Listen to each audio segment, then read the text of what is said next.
Ruskin said, great nations write their autobiographies in 3 manuscripts: the book of their deeds, the book of their words, and the book of their art. Not one of these books can be understood unless we read the 2 others, but of the 3, the only trustworthy one is the last. On the whole, I think this is true.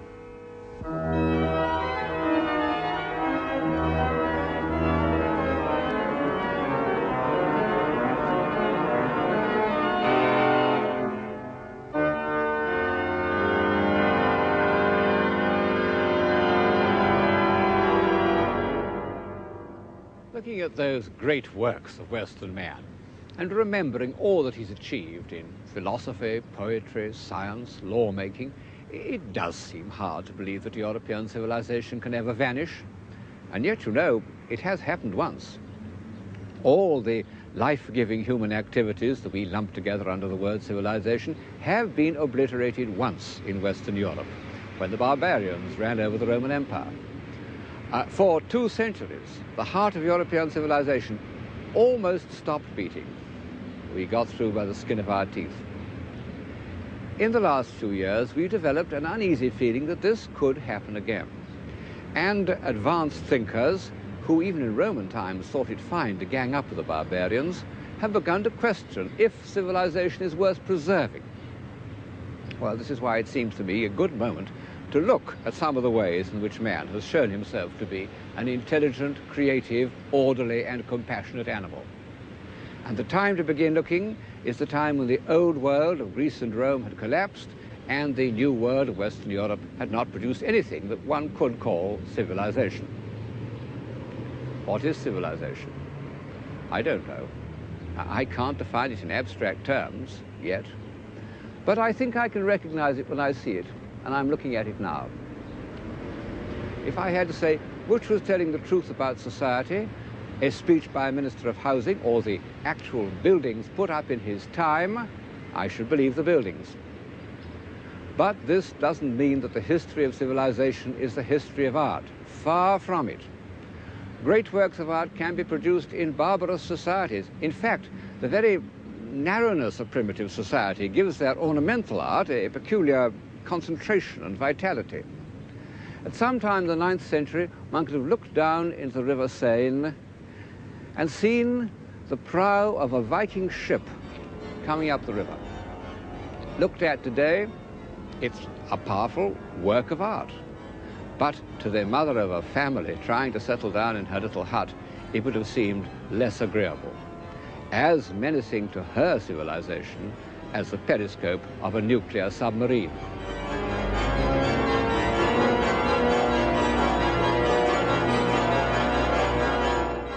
A powerful work of art, a more moving, to most of us, than this Greco-Roman head. And yet this is from the figure that was once the most admired piece of sculpture in the world, the Apollo of the Belvedere.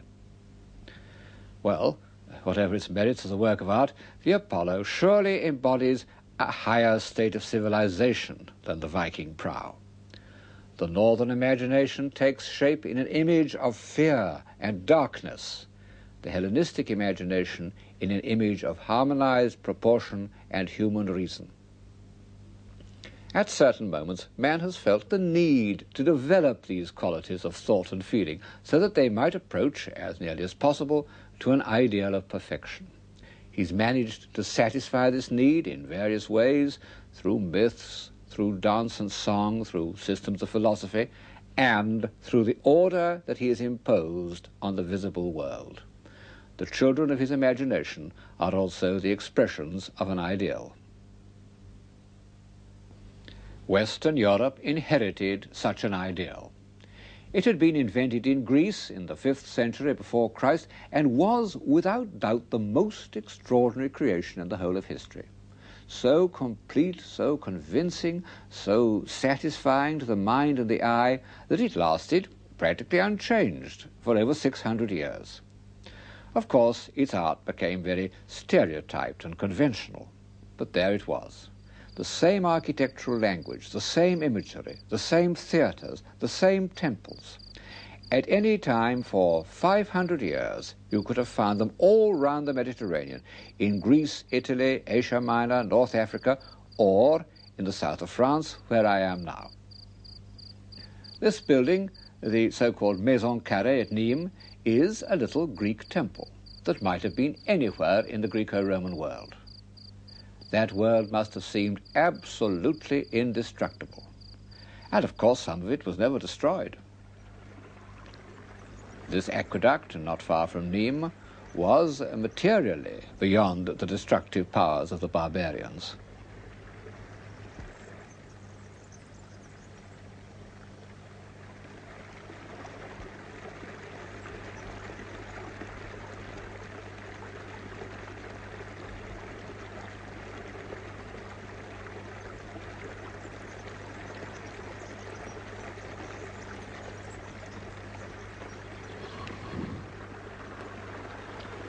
What happened? Well, it took Gibbon 9 volumes to describe the decline and fall of the Roman Empire, and I shall not embark on that. But thinking about this almost incredible episode does tell one something about the nature of civilization. It shows that however complex and solid it seems, it is actually quite fragile. It can be destroyed. What are its enemies? First of all, fear. Fear of war, fear of invasion, fear of plague, fears that make it simply not worthwhile constructing things or planting trees or even planning next year's crops. And fear of the supernatural, which means that you daren't question anything or change anything. The late antique world was full of meaningless rituals, mystery religions that destroyed self-confidence. And then boredom, the feeling of hopelessness, which can overtake people with a high degree of material prosperity. There's a poem by a modern Greek called Cavafy, a poem in which he imagines the people of some late antique city waiting every day for the barbarians to come and sack it. And then finally the barbarians move off somewhere else, and the city is saved. But the people are disappointed. It would have been better than nothing. Of course, civilization requires a modicum of material prosperity, enough to provide a little leisure. But far more it requires confidence. Confidence in the society in which one lives, belief in its philosophy, belief in its laws, confidence in one's own mental powers. The way the stones of that bridge are laid is not only a triumph of technical skill, but it shows a vigorous belief in discipline and law, energy, vitality. All the great civilizations or civilizing epochs have had a weight of energy behind them. People sometimes think that civilization consists in fine sensibilities and good conversation and all that. Well, these can be among the agreeable results of civilization, but they are not what makes a civilization. And a society can have these amenities and yet be dead and rigid. So, if one asks why the civilization of Greece and Rome collapsed, the real answer is that it was exhausted.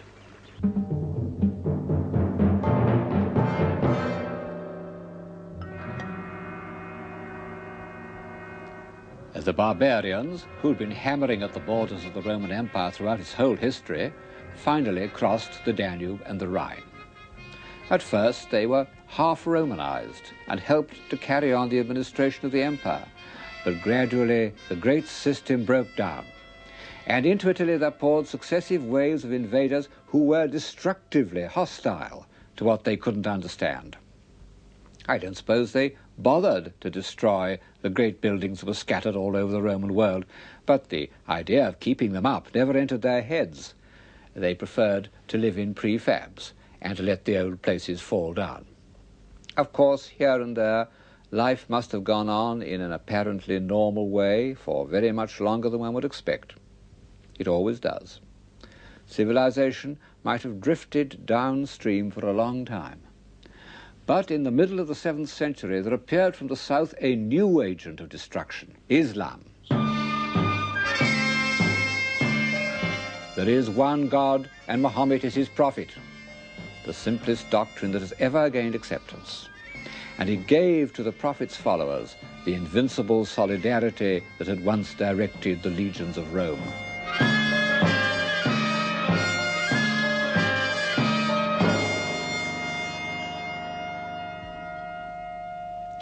In a miraculously short time, about 50 years, the classical world was overrun. Only its bleached bones stood out against the Mediterranean sky. The old source of civilization was sealed off, and if a new civilization was to be born, it would have to face the Atlantic.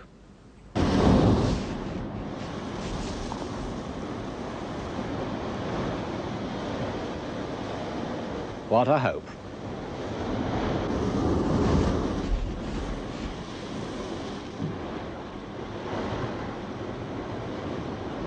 People sometimes tell me that they prefer barbarism to civilization. I doubt if they've given it a long enough trial. Like the people of Alexandria, they are bored by civilization. But all the evidence suggests that the boredom of barbarism is infinitely greater. Quite apart from discomforts and privations, there was no escape from it. Very restricted company, no books, no light after dark, no hope. On one side, the sea battering away, and on the other, infinite stretches of bog and forest and rocky waste. A most melancholy existence.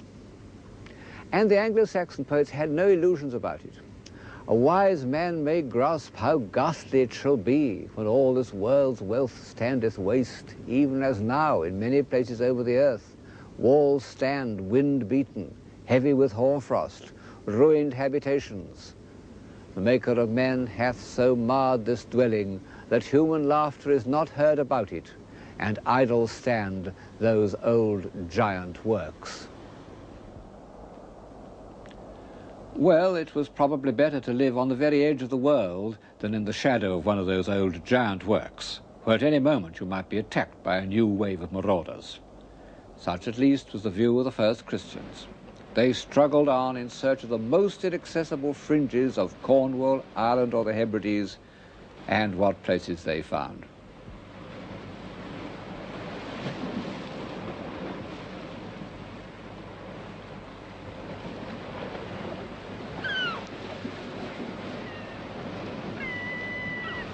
"18 miles from the Irish coast is the island of Skellig Michael, a pinnacle of rock rising 700 feet from the sea. Even today, it's impossible to land except in fair weather. Yet, for 400 years, Christians found it a place of refuge. They made this stone causeway up its steep slopes, an extraordinary achievement of courage and tenacity.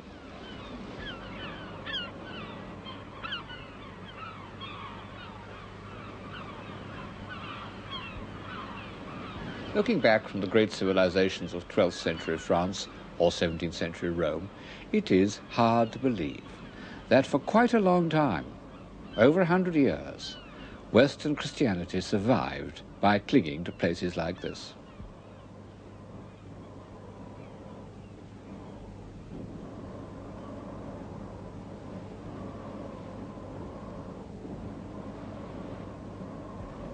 Just below the summit, on the only habitable fragment of land, they built their dry stone huts.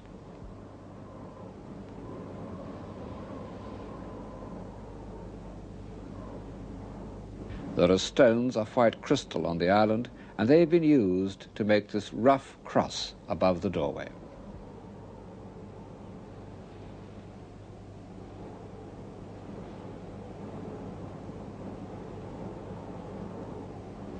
Of course, there was a pope in the ruined, beleaguered city of Rome, but the Celtic Church owed no allegiance to him.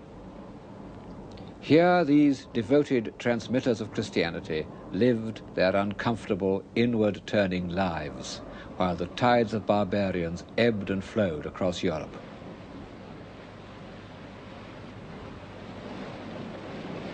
The Christian few sought remote places of enduring sanctuary, but the pagan tribes were not interested in permanence. Like the Irish tinkers of today, they preferred drifting as the mood took them.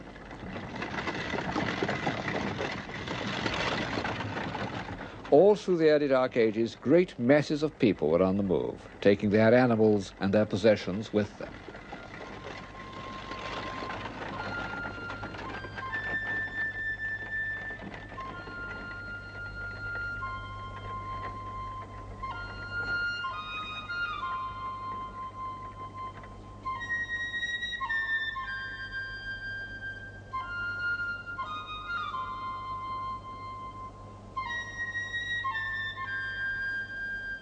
What did the early wanderers care about? The answer comes out in the poems. Gold. Whenever an Anglo-Saxon poet wants to put into words his ideal of a good society, he speaks of gold. There once many a man, mood-glad, gold-bright, of gleams garnished, flushed with wine pride, flashing war gear, gazed on wrought gemstones, on gold, on silver, on wealth held and hoarded, on light-filled amber.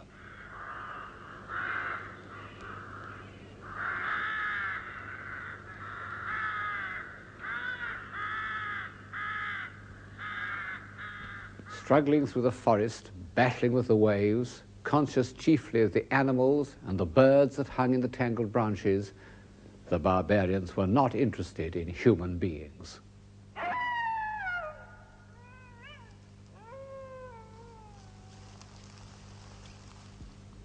The wanderers had never been without craftsmen, and all their pent-up need to give some permanent shape to the flux of experience, to make something perfect out of their singularly imperfect existence, was concentrated in these marvellous objects.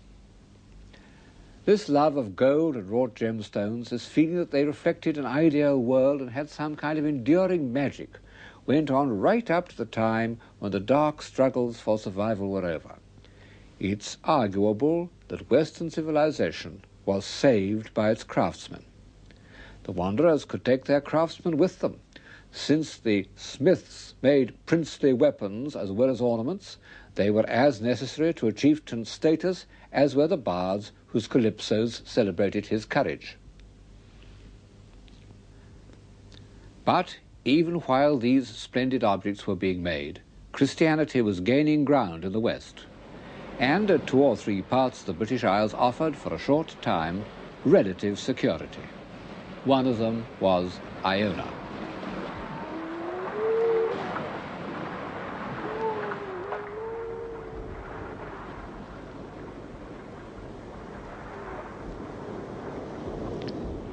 The Celtic missionaries are said to have preached to the seals, and the seals, with their usual curiosity, no doubt came up to listen.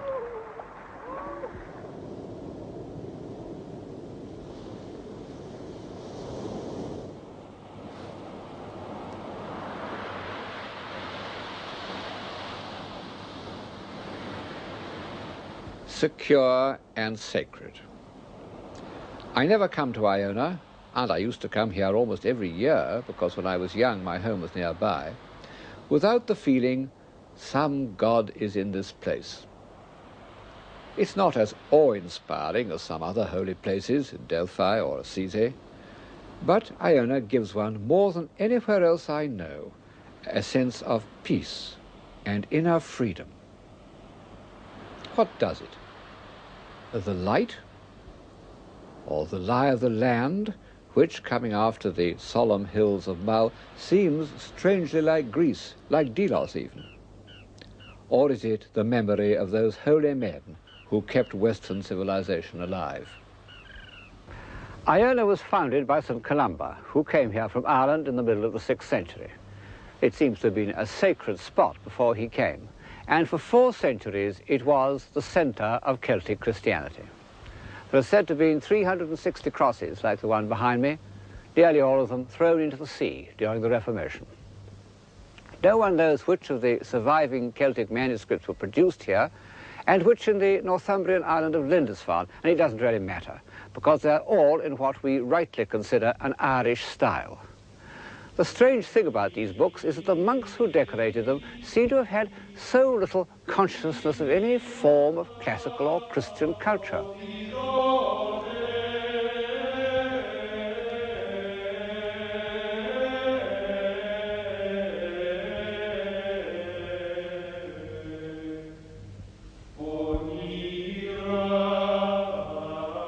They're all gospel books, but they're almost devoid of Christian symbols, except for the fierce oriental-looking beasts who symbolize the 4 evangelists.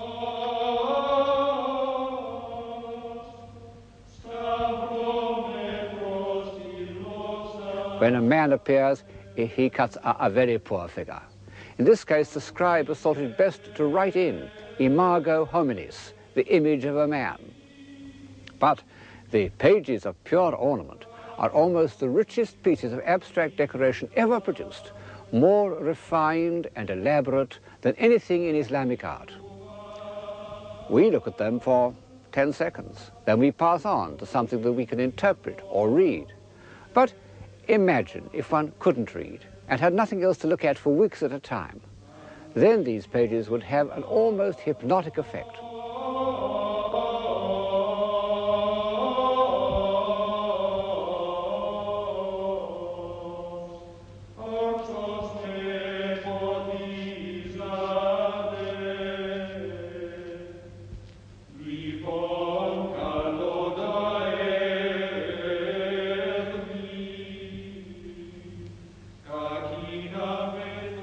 The last work to be decorated in Iona has become the most famous, the Book of Kells. Soon after these fabulous pages were completed, when the book itself was unfinished, the abbot of Iona was forced to flee to Ireland. The sea had become more menacing than the land. The Norsemen were on the move.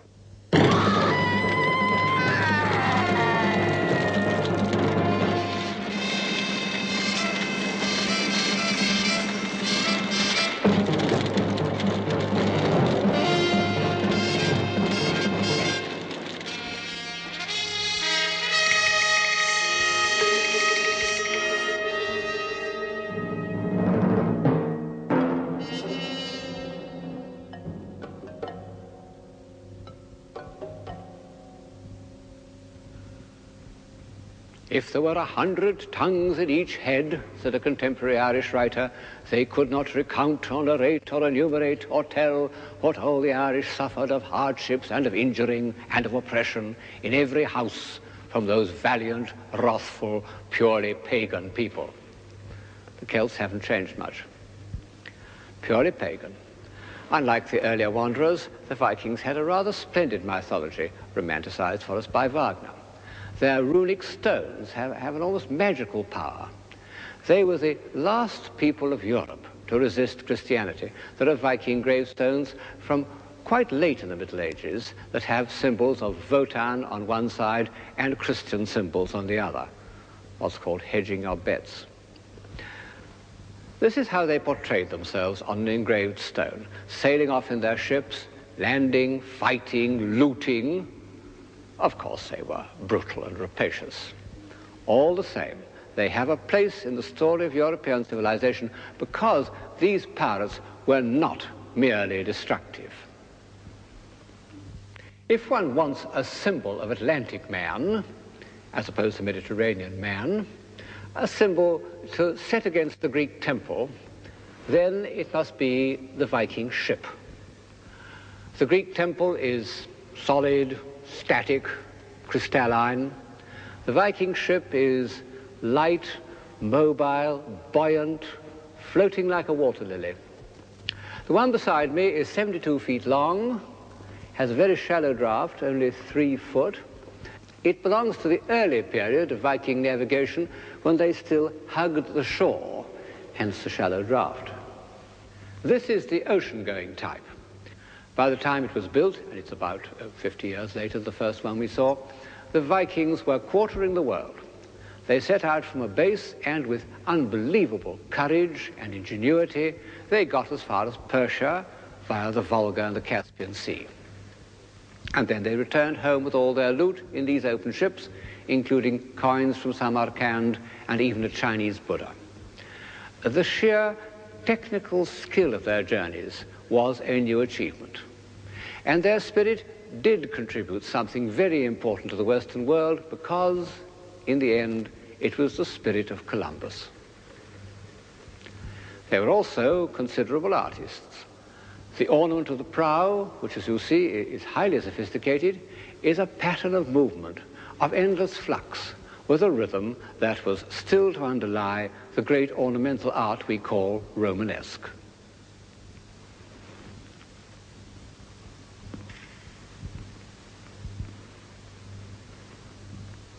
When one also considers the Icelandic sagas, which are among the great books of the world, one must admit that the Norsemen produced a culture. But was it a civilization? Well, the monks of Lindisfarne wouldn't have said so, nor would Alfred the Great, nor the poor mother trying to settle down with her family on the banks of the Seine, whom I mentioned earlier. Civilization means something more than energy and will and creative power, something the early Norsemen hadn't got, but which, even in their time, was beginning to reappear in Western Europe. How can I define it? Very shortly, a sense of permanence. The wanderers and the invaders were in a continual state of flux. They didn't feel the need to look forward beyond the next march, or the next voyage, or the next battle. And for that reason, it didn't occur to them to build stone houses, nor to write books. This is almost the only stone building that has survived from the 3 centuries after the fall of Rome, the baptistry at Poitiers. And as you see, it's pitifully crude. The builders, who have tried to use some elements of Roman architecture, capitals and pilasters and so forth, have no idea of their original intention. But at least this miserable construction was meant to last. It isn't just a wigwam. Civilized man also, it seems to me, must feel that he belongs somewhere in space and time, that he consciously looks forward and looks back. And for this he needs a minimum of stability, which was in Western Europe first achieved here in France, or as it then was, the Kingdom of the Franks. It was achieved by fighting. All the great civilizations in their early stages are based on success in war. And so it was with the Franks. Clovis and his successors not only conquered their enemies, but maintained themselves by cruelties and tortures, remarkable even by the standards of the last 30 years. Fighting, fighting, fighting. These 9th century drawings make it look less beastly than it was. Incidentally, they show, almost for the first time, that the horsemen have stirrups, and people who like mechanical explanations for historical events maintained that this was the reason why the Frankish cavalry was victorious. One sometimes feels that the 7th and 8th centuries were like a prolonged Western, and the resemblance is made more vivid by the presence already in the 8th century of our old friends, the sheriff and the marshal. But it was really far more horrible, because unredeemed by any trace of sentiment or chivalry. But fighting was necessary. Without Charles Martel's victory over the Moors here at Poitiers in 732, Western civilization might never have existed. And without Charlemagne's tireless campaigning, we should never have had the notion of a united Europe. We got through by the skin of our teeth.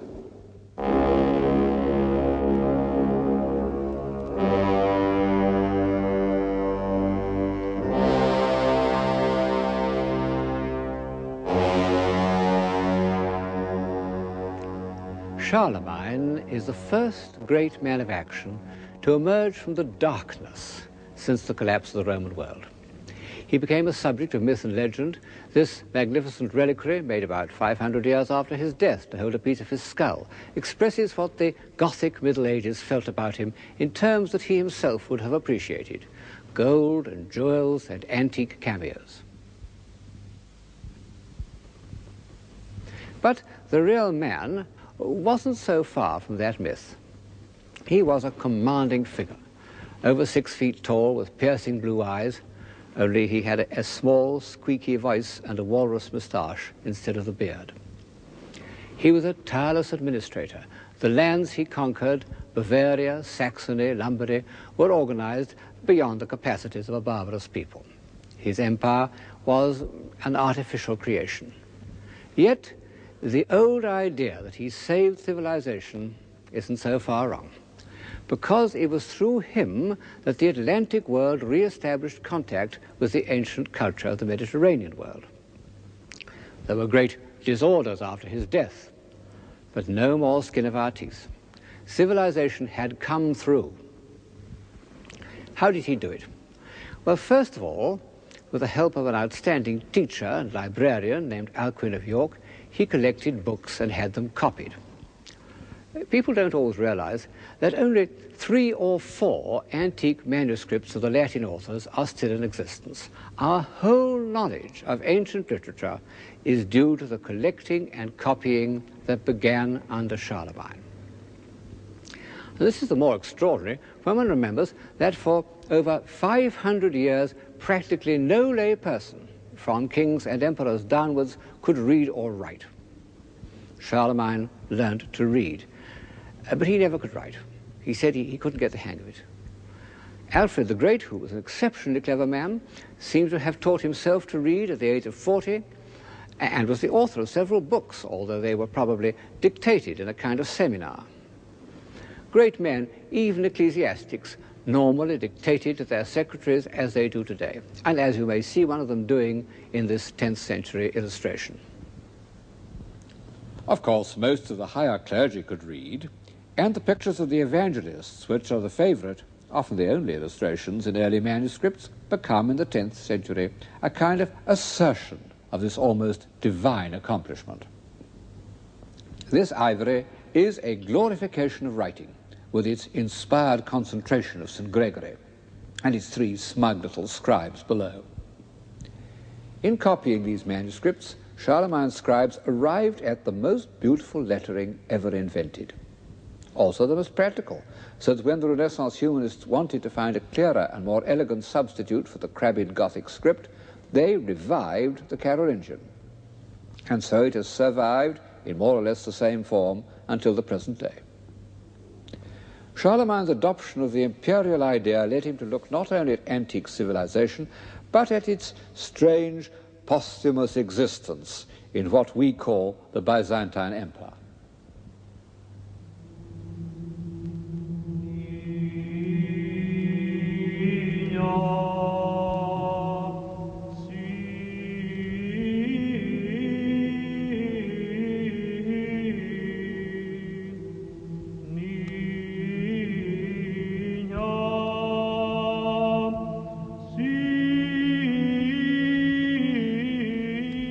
For 400 years, Constantinople had been the greatest city in the world, and the only one in which life had gone on more or less untouched by the wanderers.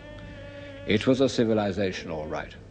It produced some of the most nearly perfect buildings and works of art ever made, but it was entirely sealed off from Western Europe, partly by the Greek language, partly by religious differences, chiefly because it didn't want to involve itself with the bloody feuds of the Western barbarians. It had its own Eastern barbarians to deal with.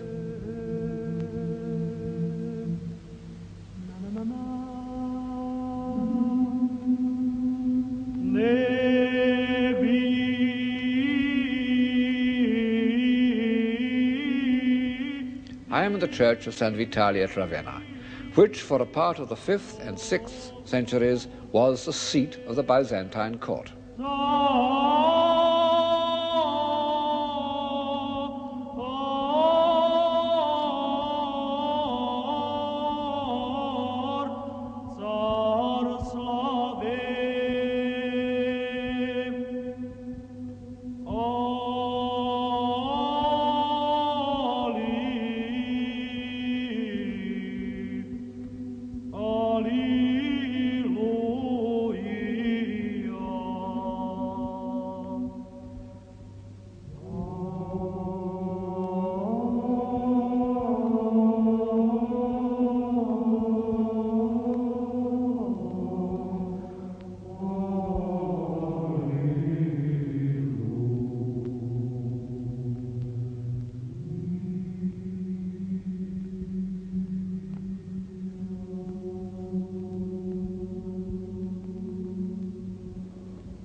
Charlemagne came here on his way back from Rome.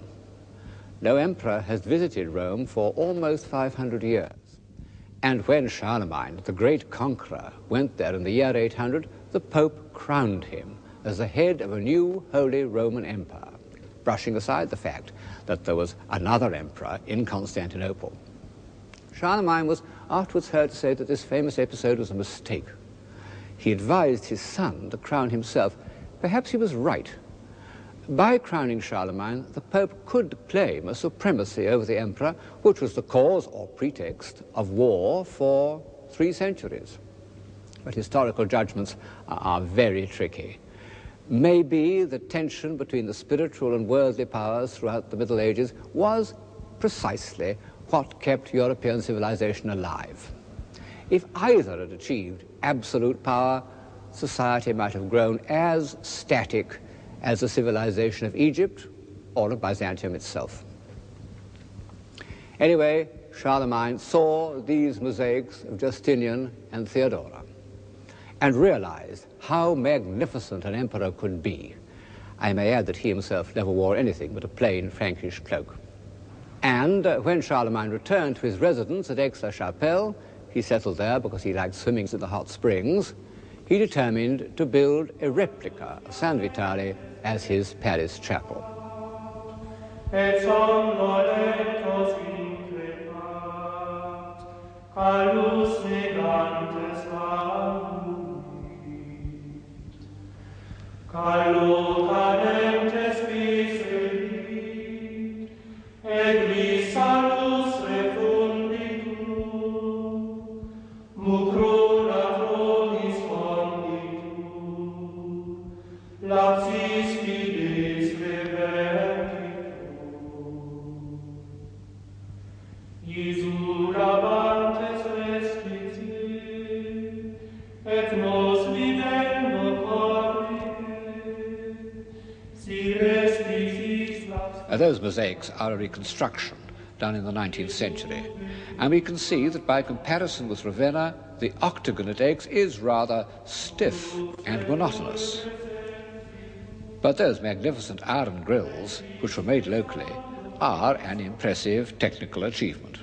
Qui nostra vox primum solet, et multa solvamus And when one thinks that nearly all the buildings in northern Europe, including the greater part of Charlemagne's palace, were of wood, and that such stone buildings as existed were the converted husks of Roman remains, it is the most extraordinary feat.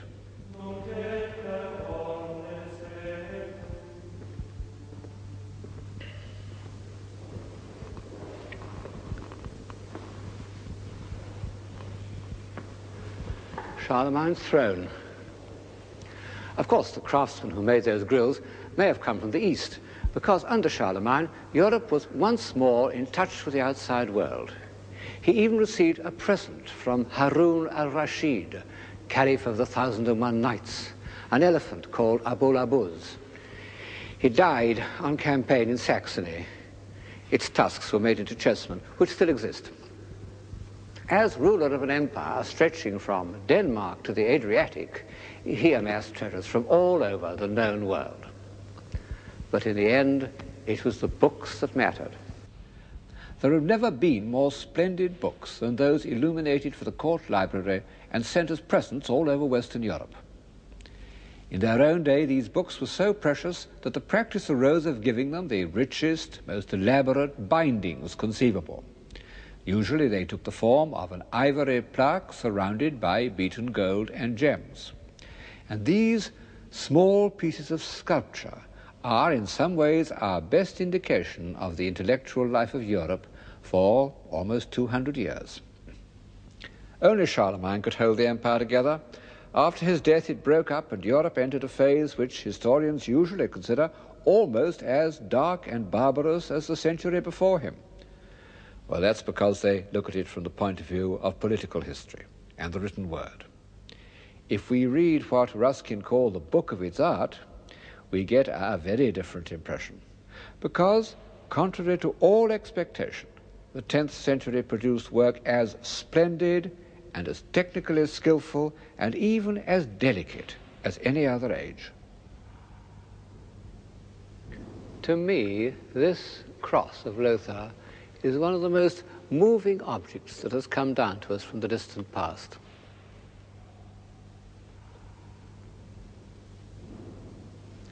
On the front, there's a beautiful assertion of imperial status. At the center of these gems and gold filigree is a cameo of the Emperor Augustus, an image of political imperium at its most civilized. On the back, there's a flat piece of silver.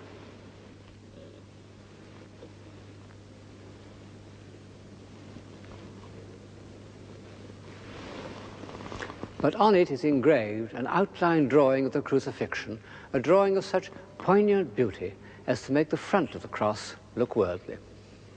It's the experience of a great artist simplified to its essence, what Matisse wanted to do in his chapel at Vence, but more concentrated, and of course, the work of a believer. We've grown so used to the idea that the crucifixion is the supreme symbol of Christianity that it's a shock to realize how late in the history of Christian art its power was recognized. In the first 6 centuries, the crucifixion is practically never represented. And the earliest example, on the doors of Santa Sabina in Rome, it's stuck away in a corner, almost out of sight.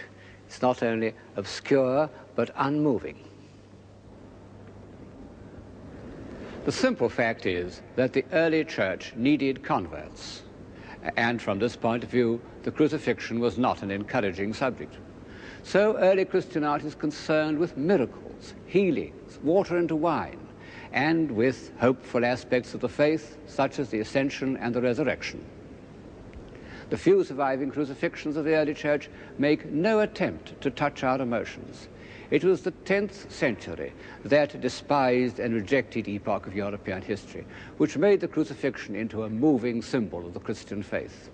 In such a figure as this, made for Archbishop Guerreau of Cologne 1,000 years ago, one sees the figure of the crucified Christ as it has been almost ever since. The upstretched arms, the sunken head, the poignant twist of the body.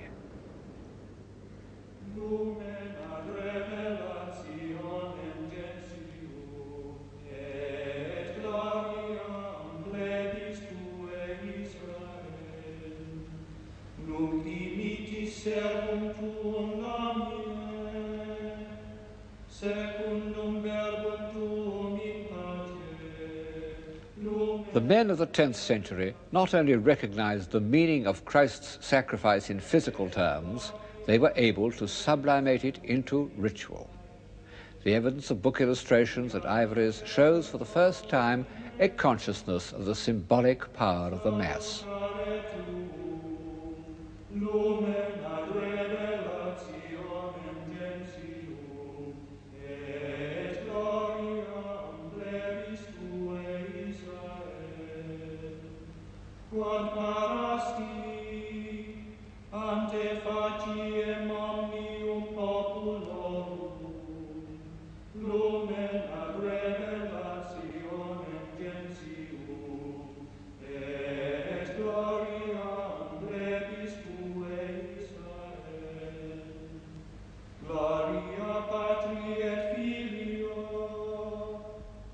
Look at these solemn columnar characters celebrating and chanting the Mass.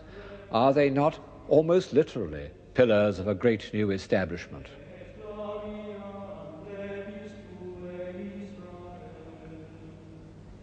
And what about this enameled pulpit at Aix-la-Chapelle, from which the word of God could be preached to the emperor and his court? These grand, authoritative works show that at the end of the 10th century there was a new power in Europe, greater than any king or empire, the Church. And the Church at this date was a humanizing influence. I'm reminded of the most famous lines of Virgil who loomed so large in the medieval imagination. They come when Virgil's hero, Aeneas, has been shipwrecked in a country that he fears will be inhabited by barbarians. Then, as he looks around, he sees some figures carved in relief, and he says, "These men know the pathos of life, and mortal things touch their hearts." Man is no longer imago humanis, the image of a man, but is a human being with humanity's impulses and fears, also humanity's moral sense and belief in the authority of a higher power. By the year 1000, the year in which many timid people had feared that the world would come to an end, the long dominance of the barbarous wanderers was over, and Western Europe was prepared for its first great age of civilization.